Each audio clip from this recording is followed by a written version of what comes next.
LAX, this is AM 117 Heavy requesting emergency approach. AM 117, come about to 175 and proceed to 3,000 feet. Roger that, LAX. We're not going to be able to make that approach. We're having trouble maintaining altitude.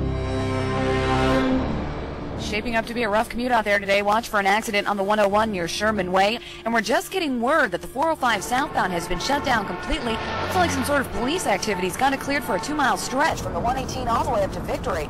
As soon as we get more information, we'll let you know. But in the meantime, we'll get you through with another 40 minutes of your favorite hits on KPPV.